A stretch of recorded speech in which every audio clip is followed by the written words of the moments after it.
Welcome to వీక్షణ. Scene మారింది, situation మారింది, రీజన్ మారింది, పొలిటికల్ సీజన్ మారింది. అయినా కాంగ్రెస్ మారట్లేదు. నాయకుల తీరు అస్సలే మారట్లేదు. కాంగ్రెస్ అంటేనే ప్రజాస్వామ్యం ఎక్కువ, స్వేచ్ఛ ఎక్కువ. ఏదైనా చెయ్యొచ్చు, ఎక్కడైనా ఎవరి మీదైనా ఎలాగైనా మాట్లాడేయొచ్చు అనే లెక్కలున్నాయి. అందుకే అధికారంలోకి వచ్చి ఏడాది దాటిన నేతల మధ్య ఆధిపత్య పోరు తగ్గట్లేదు. వారి తీరే పార్టీని డ్యామేజ్ చేస్తోందా? ఎమ్మెల్సీ ఎన్నికల్లో ఎదురు దెబ్బని ఎలా అర్థం చేసుకోవాలి?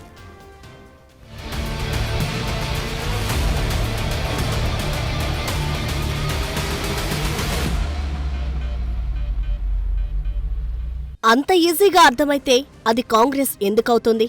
ఇప్పుడు తెలంగాణ ప్రజల్లోనూ రాజకీయ వర్గాల్లోనూ వినిపిస్తున్న చర్చ ఇది.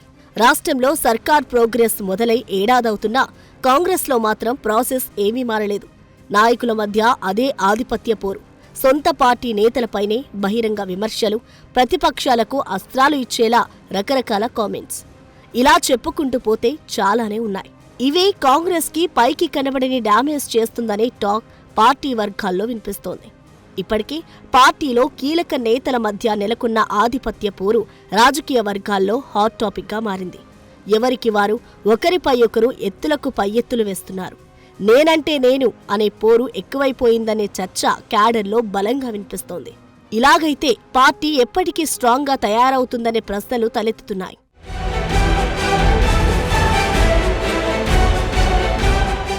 కాంగ్రెస్ అంటే నిన్న మొన్న పుట్టుకొచ్చిన పార్టీ ఏమీ కాదు. ఈ దేశంలోనే గ్రాండ్ ఓల్డ్ పార్టీ. ఈ దేశ రాజకీయాల్లో ఎవ్వరూ పెకిలించలేనంతగా వెల్లూనుకిపోయిన పార్టీ. అటు జనంలోనూ రాజకీయ క్షేత్రంలోనూ గ్రౌండ్ లెవెల్లో బలంగా ఉంది హస్తం పార్టీ.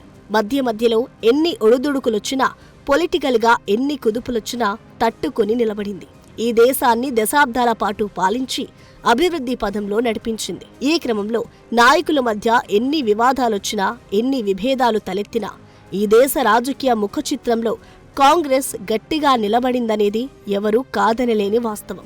అయితే తెలంగాణ కాంగ్రెస్లో కనిపిస్తున్న తాజా పరిణామాలు మాత్రం కాస్త భిన్నంగానే ఉన్నాయి. ఎన్నికలకి ముందు పార్టీలో చేరిన నాయకులకు, ఎప్పటినుంచో పార్టీని అంటిపెట్టుకుని ఉన్న ఒరిజినల్ కాంగ్రెస్ నాయకులకు మధ్య ఇంకా గ్యాప్ కొనసాగుతుందనే పరిస్థితులు కనిపిస్తున్నాయి. వాస్తవానికి ప్రస్తుతం అధికారంలోకి వచ్చినా ఇంకా ప్రతిపక్షంలోనే ఉన్నట్లే ఉందన్న ఫీలింగ్లో ఉన్నారు చాలా మంది కాంగ్రెస్ నేతలు, కార్యకర్తలు.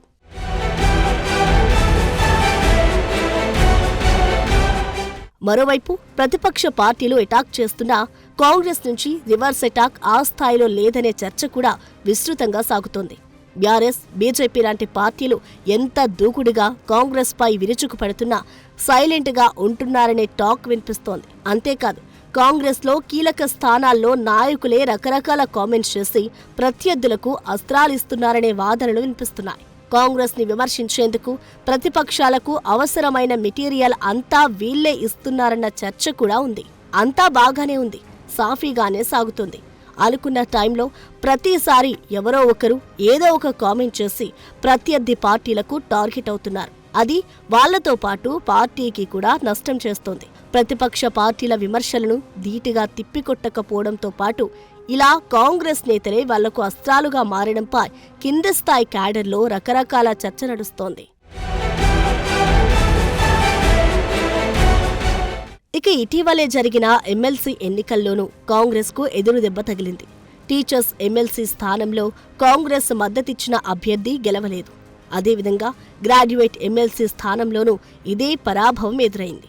అసలు నిరుద్యోగులు ఎందుకోసం అధికార పార్టీ వైపు మొగ్గు చూపలేదు? వేలాది ఉద్యోగాలు భర్తీ చేసినా ఓట్లు ఎందుకు పడలేదు? వరుస నోటిఫికేషన్లు ఇస్తున్నా హస్తాన్ని ఎందుకు పట్టించుకోలేదు? ఆయా జిల్లాల ఇన్ఛార్జీలుగా ఉన్న మంత్రులెవరు? వారు ఆ నియోజకవర్గాలు, జిల్లాల్లో ఎలా ప్రచారం చేశారనేది కూడా ఇప్పుడు హాట్ డిబేట్గా మారింది. అభ్యర్థుల ఎంపికలోనూ పొరపాట్లు జరిగాయంటున్నారు. హరికృష్ణని కాదని నరేందర్ రెడ్డిని ఎంపిక చేయడమే కొంప ముంచిందనే వాదనలు బలంగా వినిపిస్తున్నాయి. ఎమ్మెల్సీ ఎన్నికల ఫలితాలు చూశాక చాలా మందిలో తలెత్తిన అనుమానం ఒకటే: ప్రచారంలో కాంగ్రెస్ నేతలకు చిత్తశుద్ధి లేదా? అధికారంలో ఉండి కూడా గ్రాడ్యుయేట్స్ ఎమ్మెల్సీ స్థానం ఎందుకు కోల్పోవాల్సి వచ్చింది? అధికారిక కార్యక్రమాల పేరుతో ఎలక్షనీరింగ్ ని మంత్రులు, ఎమ్మెల్యేలు పట్టించుకోలేదా?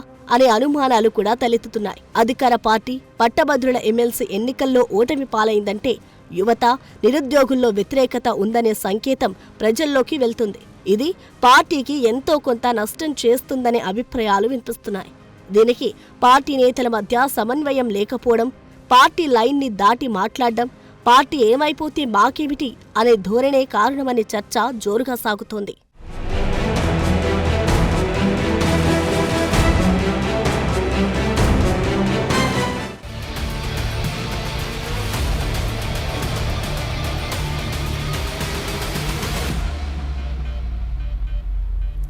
ప్రతి దానికి ఓ మొదలున్నట్లే ఎండ్ కూడా ఉంటుంది. తెలంగాణ ఏర్పాటు తర్వాత రాష్ట్ర రాజకీయాల్లో ఎన్నో ఆటుపోట్లు ఎదుర్కొన్న కాంగ్రెస్ మొత్తానికి 10 ఏళ్ల తర్వాత అధికారంలోకి వచ్చింది. అయినప్పటికీ కాంగ్రెస్లో ఇంకా లోటుపాట్లు స్పష్టంగా కనిపిస్తూనే ఉన్నాయి.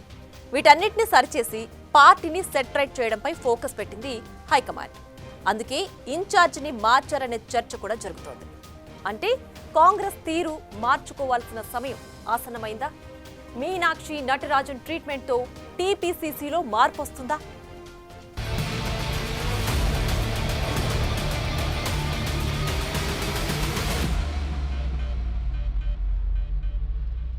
ఎప్పుడైతే కాంగ్రెస్ కొత్త ఇన్ఛార్జిగా మీనాక్షి నటరాజన్ ఢిల్లీ నుంచి దిగారో అప్పటినుంచి పార్టీలో పరిణామాలు వేగంగా మారుతూ వస్తున్నాయి. దాంతో కాంగ్రెస్ నేతల తీరు మార్చుకోవాల్సిన టైం వచ్చిందని చర్చ కూడా మొదలైంది. గ్లామరస్ రాజకీయాలు పనికిరావని, పైరవీలు తన దగ్గర అసలే నడవవని మీనాక్షి క్లియర్ కట్ గా చెప్పేశారు. అంతేకాదు పార్టీ లైన్ దాటితే వేటు తప్పదని కూడా స్పష్టం చేశారు. ముఖ్యంగా సొంత పార్టీ నేతల్ని విమర్శించొద్దని సూచించారు. పార్టీ అంతర్గత విషయాలు ఏమున్నా మీటింగ్లోనే చెప్పాలని, గాంధీభవన్ బయట మాట్లాడొద్దని హెచ్చరించారు. చివరికి మంత్రులు తప్పొప్పులు చేసినా మీటింగ్లోనే చెప్పాలంటున్నారు. అంతేగాని మీటింగులు పెట్టడం, సోషల్ మీడియాలో పోస్టులు చేయడం లాంటివి వద్దని కరాఖండిగా చెప్పేశారు. పార్టీ క్రమశిక్షణ తప్పితే చర్యలు తప్పవని సూటిగా హింట్ ఇచ్చేశారు మీనాక్షి నటరాజన్. పార్టీ కోసం పనిచేసిన వారు, కష్టపడిన వారి వివరాలు తానే స్వయంగా తెప్పించుకుంటానని తెలిపారు మీనాక్షి. నియోజకవర్గ ఇన్ఛార్జీలు బాధ్యతతో పనిచేయాలని, వారి వల్లే సమస్యలు వస్తే పదవి నుంచి తొలగిస్తామని కరాఖండిగా చెప్పేశారు.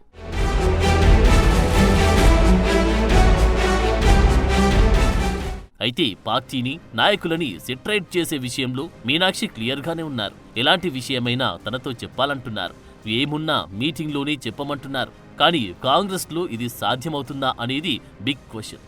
పైగా 10 ఏళ్లు పార్టీలో ఉన్నోళ్ళకి నామినేటెడ్ పోస్టులంటున్నారు. కార్పొరేషన్ చైర్మన్ లాంటి పదవులు కావాలంటే పార్టీలు 10 ఏళ్లు పనిచేసి ఉండాలని తేల్చేశారు. దీనిని గనుక ఇంప్లిమెంట్ చేస్తే నిజంగా అది గొప్ప విషయమే. నిజమైన కాంగ్రెస్ కార్యకర్తలకు, నికార్సైన కాంగ్రెస్ నాయకులకు న్యాయం జరుగుతుంది. కానీ ఇంప్లిమెంట్ చేయడం సాధ్యమవుతుందా లేదా అనేది అసలు పాయింట్. కొత్తగా బయట నుంచి పార్టీలోకి వచ్చిన వారికి పార్టీ పదవులు ఉండవని, సీనియర్లకు మాత్రమే ఉంటాయని స్పష్టం చేసేశారు. అంతేకాదు 4 ఏళ్ల తర్వాత వచ్చే ఎన్నికలకు ఇప్పటినుంచే కార్యాచరణ సిద్ధం చేసుకుని ముందుకు వెళ్లాల్సి ఉంటుందన్నారు. ఇదంతా వినడానికి బాగానే ఉన్నా కాంగ్రెస్ లాంటి పార్టీలో ఆచరణలో సాధ్యమవుతుందా అనేది అసలు ప్రశ్న. ఎందుకంటే మిగతా పార్టీలతో పోలిస్తే హస్తం పార్టీలో నాయకులకు స్వేచ్ఛ, స్వాతంత్ర్యం ఎక్కువ.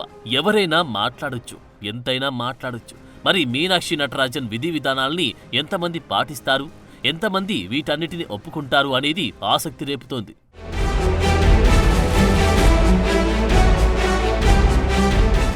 వాస్తవానికి ఏ పార్టీ అయినా కార్యకర్తల్ని కాపాడుకోవాలి. పార్టీ కోసం కష్టపడినోళ్ళని దగ్గరికి తీసుకోవాలి. వారికి తగిన గుర్తింపునివ్వాలి. ఇప్పుడు కాంగ్రెస్లో అలాంటి కార్యకర్తలు వేల మంది ఉన్నారు. 10 ఏళ్ల పాటు ప్రతిపక్షంలో ఉండి ఏమీ ఆశించకుండా పార్టీ కోసం ఎన్నికల్లో పనిచేసినోళ్ళున్నారు. అలాంటోళ్ళందరికీ ఇప్పుడు న్యాయం చేయాలి. అధికారంలోకి వచ్చాం, ఇక మా పనైపోయిందనే ధోరణిలో నాయకులుండొద్దు. కార్యకర్తల్ని గాలికి వదిలేయకుండా, జెండాలు మోసేందుకే అన్నట్లుగా చూడకుండా, పూర్తిగా పక్కన పెట్టేయకుండా ఏదో రకంగా న్యాయం చేయాలి. ఎందుకంటే ఏళ్లుగా కాంగ్రెస్ ని నమ్ముకొని ఉండే నాయకులు, కార్యకర్తలు చాలా మంది ఉంటారు. ఈ పరిస్థితుల్లో కేవలం ఎన్నికల ముందు పార్టీలో చేరిన నాయకులకు, వారి అనుచరులకు పదవులిస్తే పార్టీలోని తీవ్ర వ్యతిరేకత వస్తుంది. ఒరిజినల్ కాంగ్రెస్ కార్యకర్తలుగా తీవ్రంగా నష్టపోయే ప్రమాదం ఉంది. ఫలితంగా అది పార్టీలో చీలికలు తెస్తుంది. దీర్ఘకాలంలో రాజకీయంగా నష్టం చేస్తుందనే వాదనలున్నాయి. ఇప్పుడు మీనాక్షి నటరాజన్ కూడా ఈ విషయంలో కాస్త సీరియస్ గానే ఉన్నారు. కార్యకర్తల్ని పార్టీ కోసం ఎలా వాడుకోవాలో తమకు తెలుసంటున్నారు. కొత్తగా పార్టీలో చేరిన వారిని కలుపుకొనిపోయి అందరికీ న్యాయం జరిగేలా చూస్తానని చెబుతున్నారు.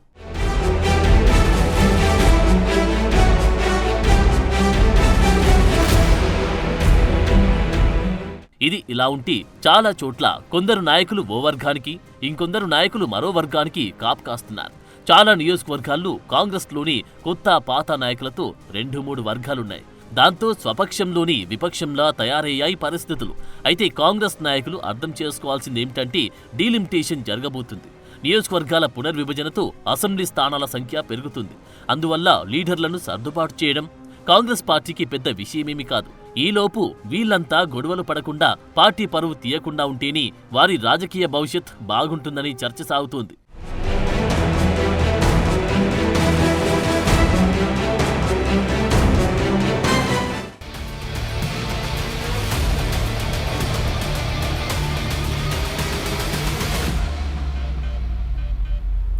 ఏ స్థాయి నాయకుడైనా సరే పార్టీ లైన్లో పని చేసుకుంటూ వెళితే అది వారితో పాటు పార్టీకి కూడా మంచిదనే టాక్ వినిపిస్తోంది. ఇప్పటికైనా కాంగ్రెస్ నాయకులు తమ తీరు మార్చుకుని సమన్వయంతో ముందుకు వెళితేనే పార్టీ మరింత బలోపేతం అవుతుందని చెబుతున్నారు. For more videos like this, subscribe Big TV channel.